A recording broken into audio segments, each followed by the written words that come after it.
If you lost someone close in your life, then this one's for you.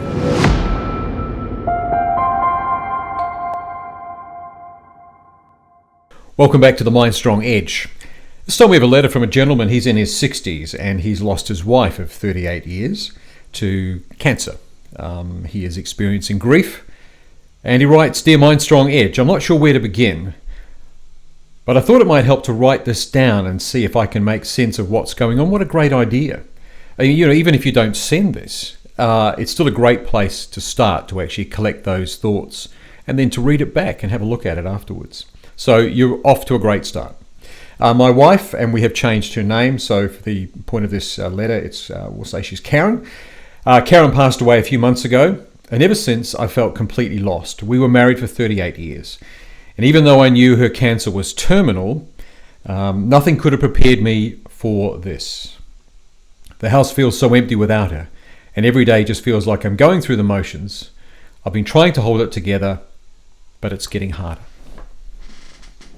This is very, very normal. Let's just begin that way in terms of grief. What you've just described, the house feeling empty, just going through the motions, trying to hold it together, and things just not making sense. This is a very, very normal place to start. Look, we could talk about the stages of grief, but I don't want to do that because I feel that's kind of a bit too clinical here.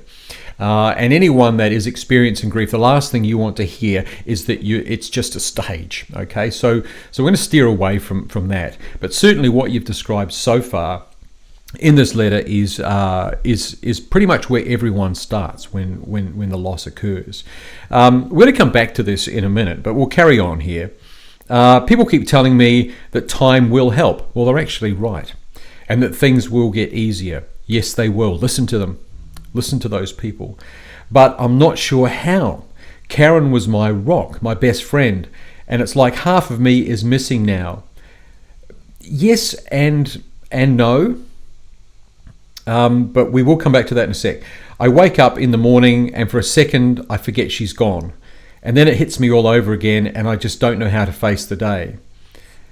So on that, what you're experiencing here, it's very similar to what someone would experience if they lost a limb. You get that phantom feeling like it's still there, and then you realize that it's not, but it feels like it's still there. And the reason it feels like it's still there, in the same way that you wake up and you feel that Karen is still there, is she's very much a significant part of you.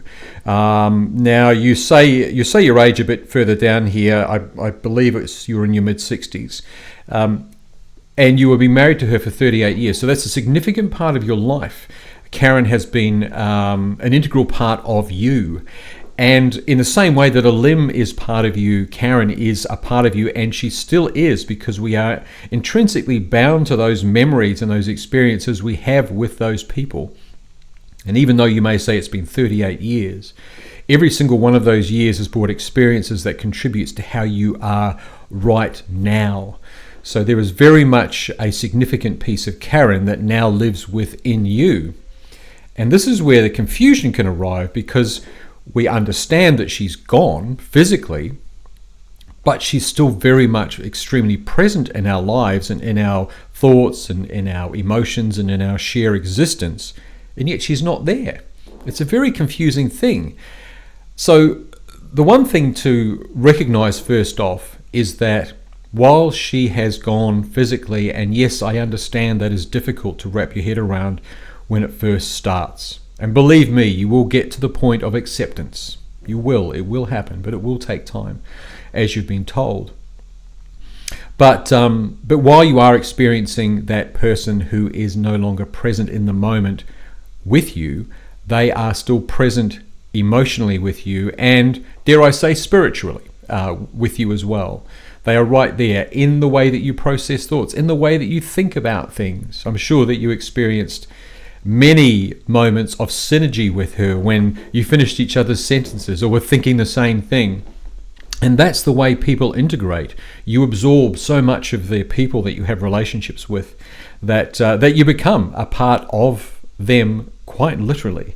And it's very difficult to separate those out. You carry on by saying, then it hits me all over again. I just don't know how to face the day. I've been feeling so tired, but I can't seem to sleep properly either. Nights are the worst. I lie thinking about all the things we did together, and then my mind starts going over the things I could have done differently or said more often. Did she know how much I loved her? I hope she did. But I can't shake the feeling that it could have been better to her, especially in those last months when she was so sick.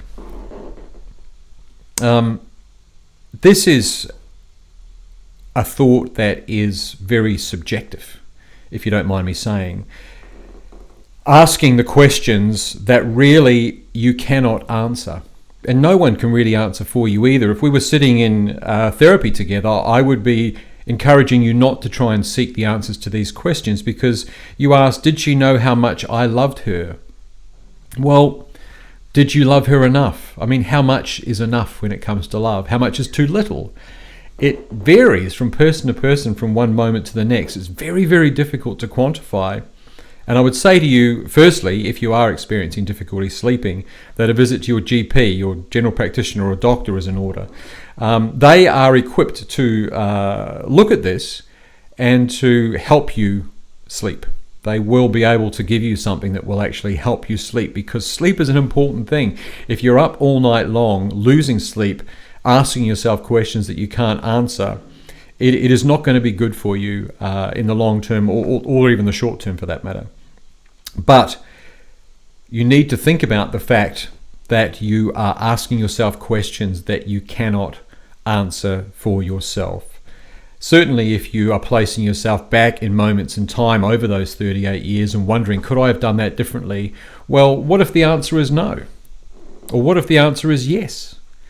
How are you going to rectify that? Well, you can't. You can't actually change it. The only way you can change anything is the relationship that you have with those memories yourself. And that is by looking at either the positive or the negative. But we would encourage you to consider the positive aspects of those memories. He goes on to say here, I've lost interest in most things. The hobbies I used to enjoy, like woodworking and gardening, don't seem to matter anymore. Friends have tried to get me out of the house, but I usually make excuses. It's not that I don't appreciate their efforts, but it feels like the world is moving on and I am stuck. They try to be kind, but I get a sense that they don't know what to say or how to act around me. I don't blame them. It's hard to understand if you haven't been through it. Well, you're very astute in that. At least you have empathy for the fact that they want to be with you, but they don't know how to approach the situation. And this is probably because what you've done, again, it is a classic response, is that you have put an anchor down at a certain place, probably some point towards the end of your wife's hospitalization or whatever it is she went through, and you've anchored yourself to that point. It's like a finale, and you've finalized yourself there at that point as well. And what would be interesting to do for you is to, obviously embrace the support that you're getting from your friends who are reaching out to you. But I would suggest that in putting that anchor down, you have closed the door. And what I mean by this is that it may be that if you ask them the question, like, how do you think I'm coping? They might say that you seem to be coping very, very well. But what you've done potentially here is anchor yourself in a point in time. And this is creating a disparity between the way that you're just acting generally in the world and the way that you are actually thinking about the situation. And when people have that sort of disparity between the way they behave and the way that they think, it just creates an uneasiness, and it closes us down to people that want to engage with us. They kind of feel like, I'm just not quite sure what's going on there, because it's not obvious. There's something else going on, and they're kind of just being very, very cautious. And that's probably the reason for that. Their intentions are obviously good. They've tried to get you out of the house, and I would recommend that you, rather than making excuses, you have a little chat to yourself and go, you know what? When they ask me, I'm just going to say yes. I'm not going to think about it. I'm just going to say yes. The benefits are, is this going to get you out of that environment for a bit? Now, you don't want to extract yourself totally from the environment, of course, because it's your place, it's your home, it's your life. But it wouldn't hurt just to get out of it for a bit and just to have some freshness around you and some friends. So my suggestion on that would be just to say yes. And you know what? If they've asked you a few times and those offers seem to be drying up, then maybe pick up the phone and go, hey, you know what? Yeah, I would love to just go out, and just leave it at that. Don't overcomplicate it. Goes on to say here, I also find getting angry with the smallest of things that never bothered me before. The other day I snapped at my daughter. Okay, you have a daughter. Doesn't say how old she is, but we're going to assume she's older given that you're married for 38 years. I snapped at my daughter when she was just trying to help. She's probably going through the grieving process too, my friend. She suggested I see someone to talk about my grief. Absolutely. And I lashed out, telling her I didn't need any help. I think by the fact that you've written this letter, you realize the error of that. So we won't go into that too much. But the truth is, I don't know how to cope with all these feelings. 1 minute I'm fine, the next I'm in tears and just numb. And then there's the guilt. The guilt. Guilt that I'm still here when she's not. And guilt for the times when I just want to shut down and not feel anything at all. It is normal to feel guilty, and this will happen before you accept your loss. The guilt comes from trying to find a reason, and we know the reason. We actually know the reason. It was the cancer. But even so, we still look for a reason. Religious people will look to God and go, why did you take this person from me? Various people will seek different reasons as to why this thing has happened. We need to have some sort of closure other than just it was a terminal illness. And guilt comes out of that because who's the easiest person to blame? What's ourselves, isn't it? We always look to ourselves and go, perhaps there was something I did, or perhaps there was something I said that contributed to this whole thing. Again, it's a subjective question that you will never find an answer to, but it's a very normal place to be right now. It goes on to say here, there are moments when I wonder if I'm just wasting time, the time I have left. I'm 64. Okay, we are in our 60s. And I know I still have life ahead of me, but I can't picture what it looks like without Karen. We had so many plans for our retirement, for traveling, and now all of that is gone. I feel like I don't know who I am anymore without her. She was the one who kept us organized, who made sure we stayed connected with family, and without her I feel like I've lost my sense of purpose. There is a wonderful, wonderful challenge laid down before you right there from your wife. She did these things for you. She was your rock. And she kept you organized. Well, now is your chance to be that person, to take all those things, those fun attributes and all those things that Karen was to you, and put them to use. You know her so well. 38 years, my friend, that's a long time. And you have all of that inside of you. There's no reason why you can't go traveling, and take her with you. Take her with you. Take her to those places. Take those parts of you that embodies her and go traveling and experience those things as you would with her and enjoy them the way she would enjoy them too. Stay connected with the family. Do the things that she did that made your life happy. Continue to do it. It's very easy, like I said, to put that anchor down and just sort of leave it there and go, that's it, it's finished, it's in the past. But these people who we encounter throughout our lives, they live and continue within us.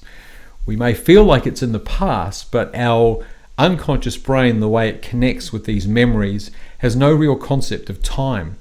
Time is irrelevant. So whether something happened 2 years ago or 30 or 40 years ago even, or whenever it is, it's still a part of us that can surface just like that. And you'll be surprised how much of that is happening all the time.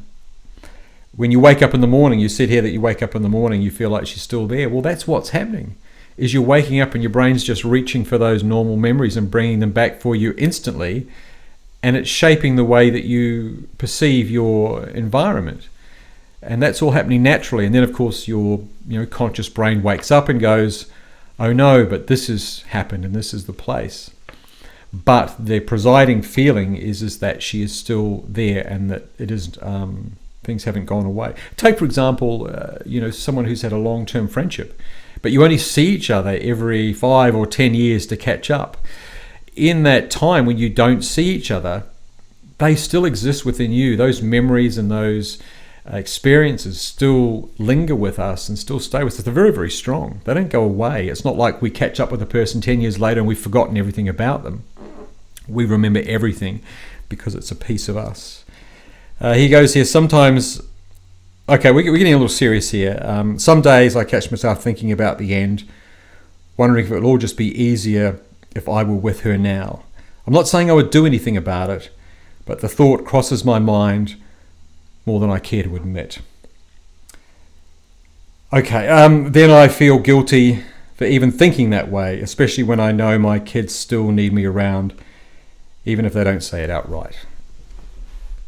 It's not abnormal to have these thoughts, but we don't want to start digging that hole for ourselves where we feel we can't get out. In fact, I actually think you go on to say that.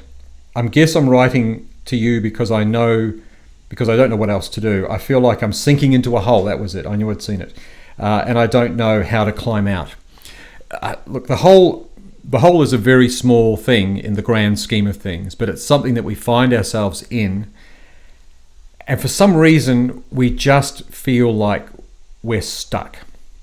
And we're stuck because we put that anchor in at that point where things stop for us, and we stop paying attention to the now. We stop paying attention to what's actually happening around us now, because it's an abnormal feeling. Like this person is absent, normality's been thrown out the window, so our focus remains on that point back in time. And this tends to keep us in this place where it's very difficult to see the out, because we're looking into the hole and we're not looking around. And this is where we need those people. These people that still exist in the now for us, our friends, our daughter, for example. These are the people we need to maintain normality for us. It is very difficult to do it by ourselves. Let's put that out there right now. Particularly in the early stages of grief and loss, it's very difficult to still connect with normality, even though it's right there happening all the time. But we need to engage with the people that are sitting outside looking in for us and accept their help.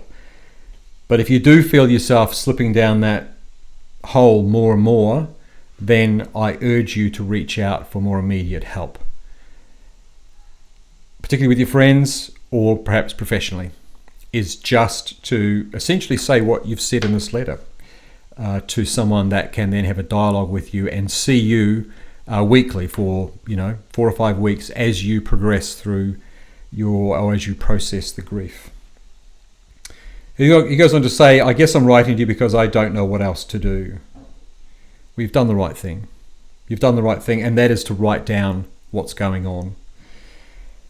I feel like I'm sinking into the hole. I've just said that, and I don't know how to climb out. I want to feel better, to figure out how to keep going, but right now I can't see a way forward. Is that normal? Yes. Yes, it is. I'm just stuck in grief. Am I stuck in grief, or is there something else going on? From what I can tell here, there's nothing that would complicate the grief. You haven't mentioned anything that has arisen as a complication out of grief. So we are, based on what you've written here, talking about the basic mechanics of grief, the way it grips us and the way it works, the way it cements us in a place until we make that decision to accept and then move on. But it does take time. It just doesn't happen overnight. I've heard people talk about the stages of grief. There it is, right there. But it doesn't feel as straightforward as that. It never does. And that's why I hesitate to bring that up, because it's not, otherwise you just feel like you're going through a stage. And that's not the way to frame this at all. It's not the way to frame it. Some days I think I'm managing okay, and then without warning, it crashes down again. I'm sorry for this if this letter seems all over the place. Don't be sorry. It's a great letter. It really is. It's well written, and I think you've done a great job in capturing where you're at right now. I've been trying to keep it together for everyone around me, but I realize that I can't do it alone. Absolutely.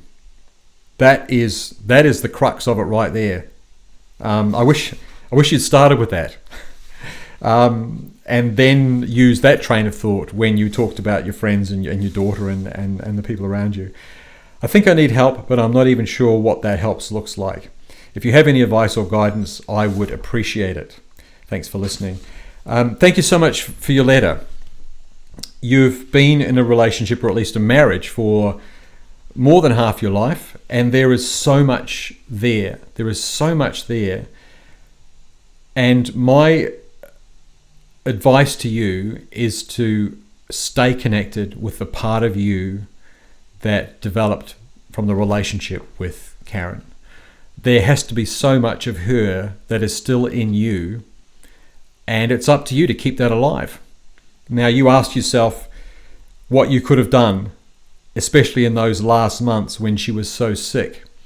But the Karen that's inside of you is alive and kicking, all right? So now you have the chance to answer that question for yourself. What would you have done? And do those things now. But do them for yourself, and do them for the part of Karen that still exists within you. You want to go traveling and exploring? Do it. Go to those places and experience those places as you would have done with Karen. There is nothing in doing that is weird or odd or will exacerbate the grief. But what it will do is will take you and keep you in that happy place that you founded together. If you abandon the part of you that is Karen, then you're letting go a massive chunk of who you are right this very moment. And that is the crux of it. Is that we are a culmination, or rather the survival of memories from one moment to the next. Philosophically, that's all we are. And if we abandon those memories, we end up being like the person that's had a head injury, who forgets. And if you've ever known anyone that has been in that situation, they become a different person because they don't have any connection with who they were. It goes. Now, it could be temporary until they recover, but for a lot of people it's permanent, and they literally lose their identity, and it's very sad to see their loved ones just switched off. That connection is switched off. So I'm just going to say to you on this, as you go through this particular stage of grief, look forward to that point where you accept what has happened, and you then look forward to the future with who you have become as a result of spending all that time with Karen. I urge you to talk to your daughter. She is no doubt experiencing grief as well. I would love to know how old she is. I'm going to guess that she is older and mature. So having that conversation with her and just talking about Karen, talking about those moments, keeping them alive, is something that you can do now and for as long as you decide to do. Keep Karen alive. Keep everything that you know about her that you've absorbed and that's become part of you going for as long as you possibly can, and focus on that, because so much of who she is now a part of you, and it's up to you to carry that on. It's up to you to keep that going. Keep her alive with the friends. Talk about it. Talk about the things you did together, and relish and enjoy the life that those 38 years that you had, and experience the rest of life through your eyes and her eyes as well. Feel what it's like to be as much her as you are you. Thank you so much for your letter. I wish you the best as you deal with this. Please see your GP, and I hope you get some quality sleep. It's good for you. If you would like to send us a letter, there is an email address in the description for this YouTube channel. If you got something out of this letter today, if you've been through this or you are going through something similar, I hope you got something out of it. Give us a like on this channel. Subscribe. We have a few more actually letters very similar to this. and we'll be looking at those over the coming weeks as well. But until then, this has been the MindStrong Edge. Thanks for watching.